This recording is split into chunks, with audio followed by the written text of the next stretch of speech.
Hi guys, I thought I'd just make a little bit of a different video tonight. So, those times when we are sat at home and we've fallen out with somebody we care for and we're overthinking everything, nasty words have been said, and you get into self-destruct mode. So I was thinking I might want to talk about this because I know that we all go through these sort of things, and generally what happens is we start to drink, we start to smoke, we start to do things we wouldn't normally do, especially when it comes to breakups and best friends and those sort of things. The best way I see it is to approach these things, especially when things have been said where we have hurt each other, is things are said in rage, things are said in upset. We all have different ways of healing our own pain, and sometimes we can be a pain to each other without even realising. We can bring out the worst in one another because we've got our own things going on and we don't realise that being in our own self-destruct mode kind of presses a trigger on other people's at the same time. How can I explain it? You can go around somebody who's in a bad mood and then all of a sudden you're in a bad mood too. They can be angry around you and then everybody in the house is angry and it brings everybody's vibe down. So generally when these sort of things start happening, the other person starts to feel in a certain way towards you, starts to nitpick towards you, starts to kind of make you feel like you've done things wrong when really you were just trying to care. And how can I put it? You don't know what to say when someone's in that angry mood, especially when it's down to life changes. When people make life changes and you're trying to guide them in a certain way, they kind of think that you're getting on their case when really you're just trying to let them see about actions, self-destructive actions, and the outcome of these things. So sometimes as a loved one, we've got to distance. Sometimes it's good to not reply to arguments.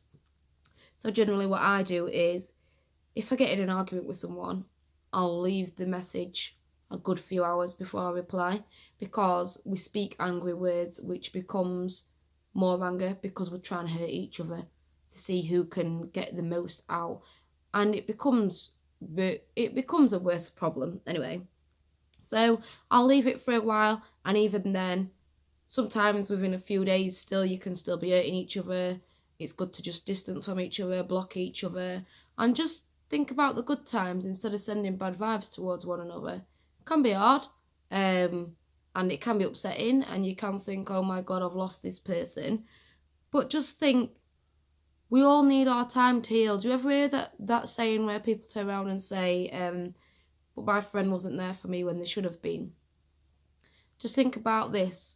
There's a lot of people going through things in life, and not only do they not know how to deal with it themselves, but the friends don't know how to deal with it for them.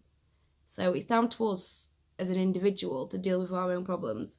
The more other people try and do it for us, the more it's taking it off of ourselves. Yeah? So sometimes we've just got to let people walk away. Sometimes it's hard, but we've got to take a little bit of grief off people. And within the end, it'll come right. People will understand that with an open heart. People are only trying to do the best for you. And even though it does hurt, you've got to rise above it sometimes, and you've got to still wish people well. Sometimes it gets to the point where these people have really hurt you, and you want to hold hatred towards them, or they've done something that's really upset you. Bypassing hatred, it's not going to give you a good outcome ever in your life. Especially when it comes down to things with you're holding on to pain yourself. You're putting out badness, you're bringing in badness. So, yeah, just wish them well. Hope that they heal well and do your own thing. I know it's a bit of a strange subject to talk about for me tonight on this video, but we do all get this emotion, and sometimes we don't know how to overcome it, and we're getting these toxic behavioural patterns by stemming our anger in these outbursts after being in an angry situation with somebody else.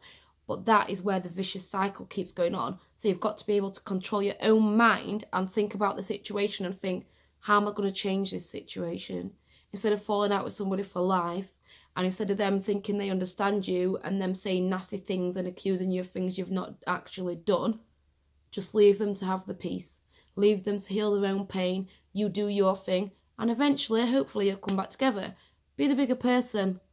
Let them outburst. Let them stay in their pain. Because at the end of the day, we've been them people too. We've hurt people where we've not realised, or because we can't handle what we've got going on inside ourselves. And sometimes it's down to not feeling yourself inside.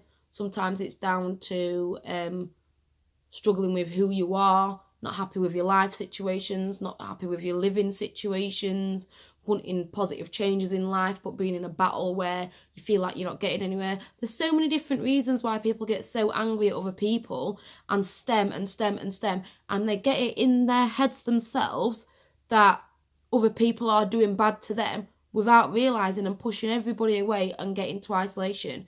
Don't make the problem worse for them.